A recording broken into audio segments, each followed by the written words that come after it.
Hi everybody, I'm Matrix, and we're going to continue our playthrough of Dark Souls. New game 4, this time going into New Londo to fight the 4 kings. So here's my build.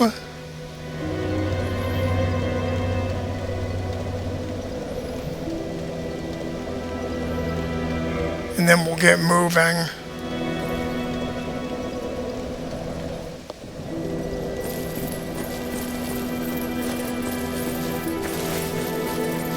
You can see where I kicked Lotrek over the edge and he left his ring of favor and protection right there.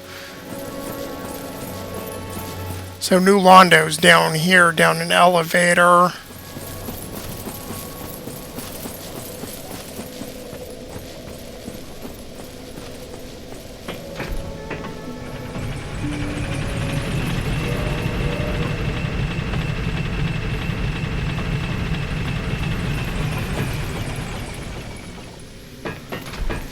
And I'll send it back up just in case, because there's a likelihood that I'll die against the 4 kings if they decide that they're not going to cooperate.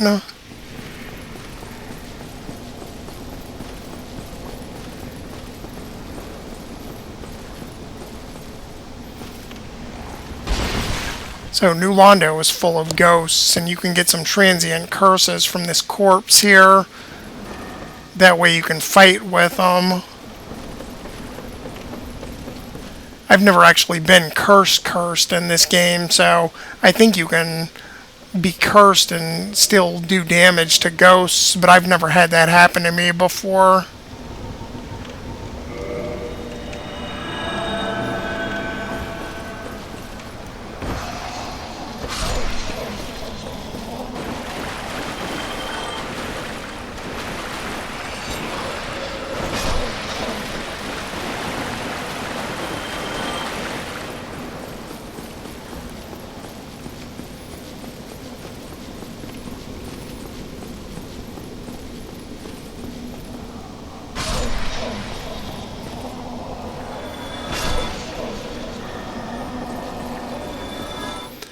What we have to do is get a key to the seal from one of the characters up ahead, but I'm not going to do it that way. I'm not going to talk to him because he's in a house full of ghosts, and that's a death sentence on anything higher than New Game or New Game Plus. But if you kill him, you can automatically get the key, and that's what I'm going to do with my bow and arrows.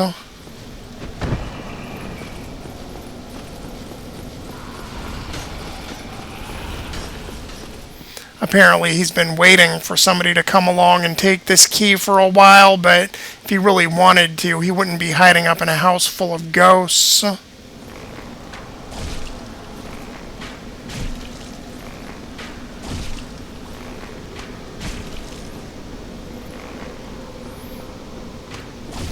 Now that he's running up against the edge of the railing, I'll just shoot him until he dies, and then I'll move on.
After you drain the water, you take this elevator down, but if I have to come back here, if I either get killed or have to duck out of the Four Kings fight, there's a way to drop back down, and it's faster than this.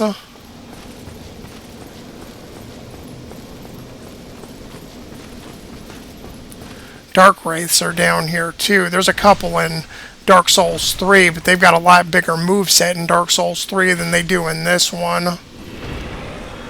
Darkwraiths can drop Titanite Chunks and Titanite Slabs if you're really lucky.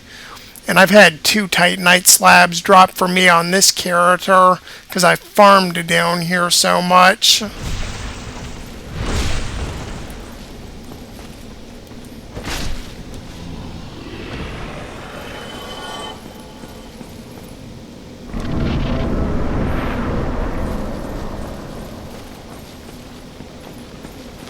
They're pretty easy to backstab fish, and then you can just whack them over the head with a mace and finish them off. That is most definitely not the case in Dark Souls 3.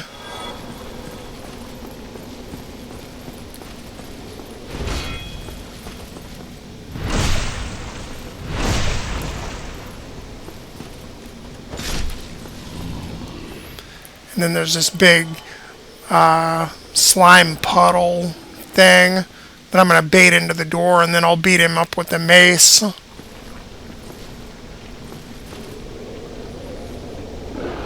If he spits on you, then you get covered in goo and it drains your life. He also spits out floating heads that I remember seeing in Tenchu Wrath of Heaven. And they explode if you get too close to them.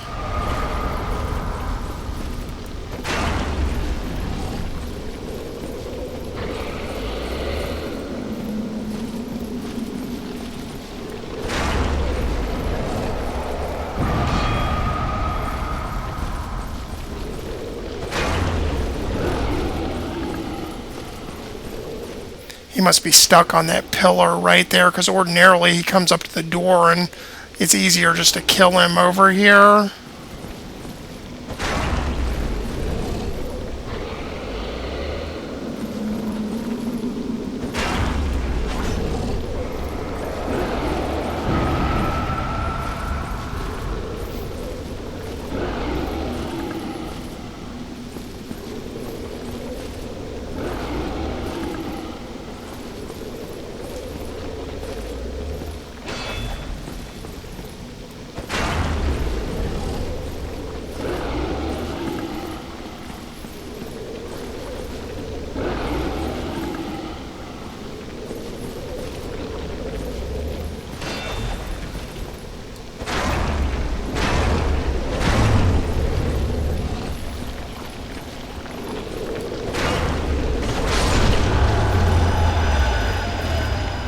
Those guys do not respawn after you kill them.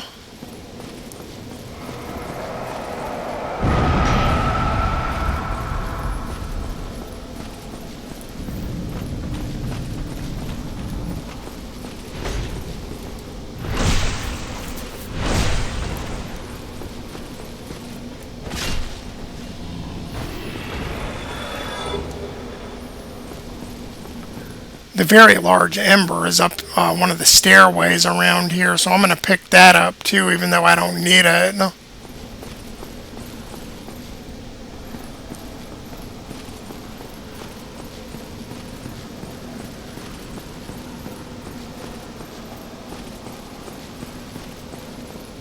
With the very large Ember, you can upgrade your weapons to plus 15.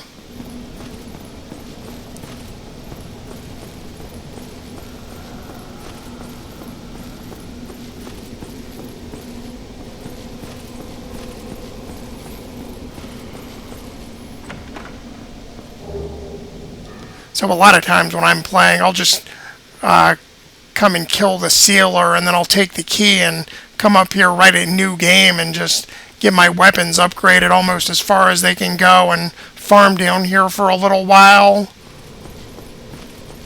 That way my weapons are powerful, because having powerful gear is more beneficial than having higher levels.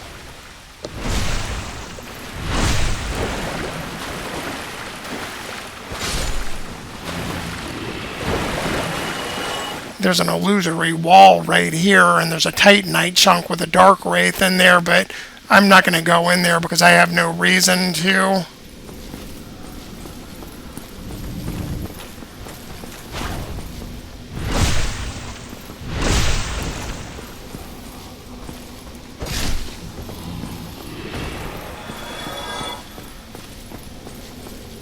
There's a pair of Darkwraiths up in this building too, and some ghosts that come out, and I'm going to try to bait these out, the Darkwraiths out one at a time.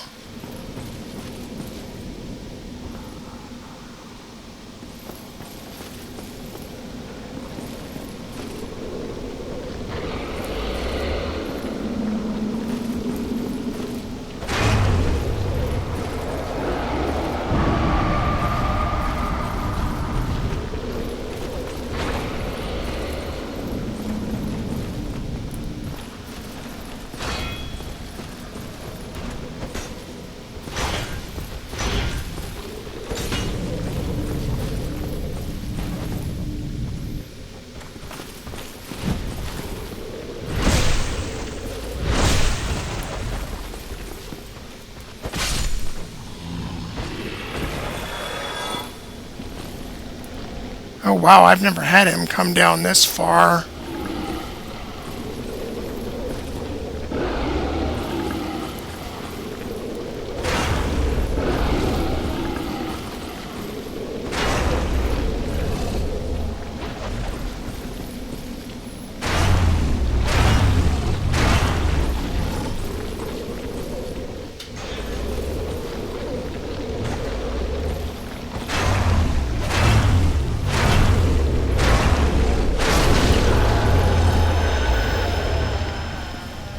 Now there's one more Darkwraith in this building that I'm going to bait out, and then I'll run into the King's room.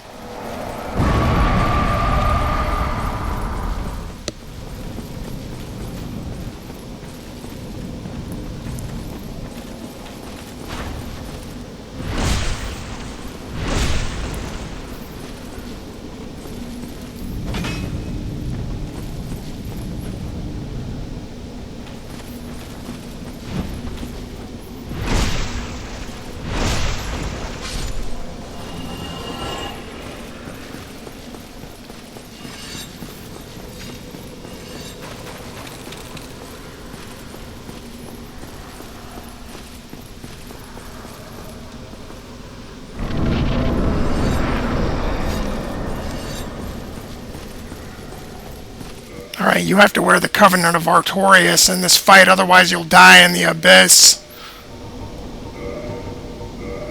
So that means I'm going to wear my Holy Robe and my Hollow Soldier Waistcloth, Sword, Shield that blocks magic, and let's hope that the Kings cooperate.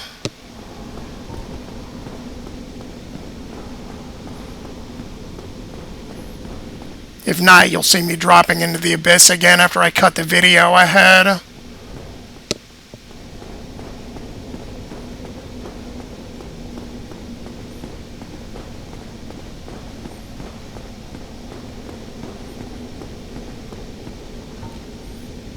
Alright, here we go.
Okay, awesome. It worked out.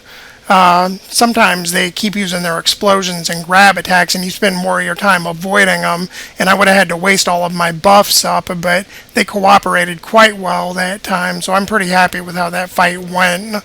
At the very end, I could have used another buff to finish off the last king faster, but his life was so low that I figured I could get away with just killing him with my normal sword, but you can see how much less powerful it is without my buff.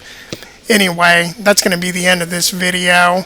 I'm going to place the Lord Vessel, and, well, you know what? Fuck, I'll just do it right now. I'm going to skip all of Kath's dialogue, though, so I'll cut the video ahead to the cutscene.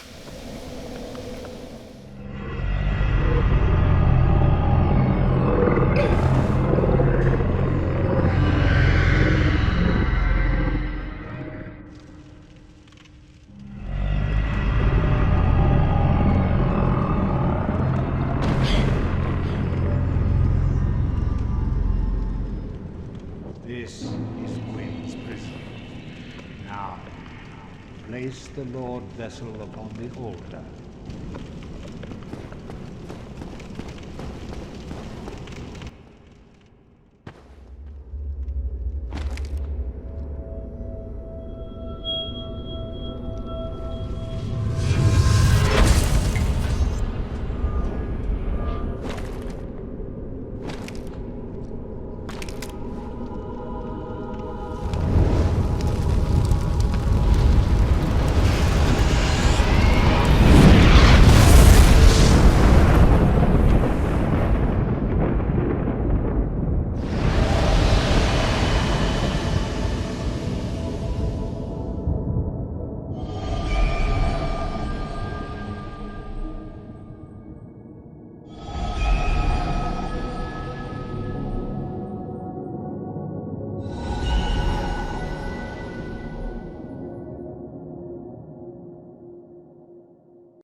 Alright, I had actually forgotten that I never placed the Lord Vessel with Kingseeker Frampt, so I guess I just decided to do it with Kath this time, so that's new for this character. I don't play as a Darkwraith, but if you want to play as a Darkwraith, you gotta talk to Kath before you do it with Frampt, which means you have to fight the 4 kings before you place the Lord Vessel. Anyway, really now that is going to be the end of this video because I don't want it to get too super duper long. Thank you for watching, and I'll see everybody again soon. Next time I think we'll do the Catacombs and Tomb of the Giants. Bye.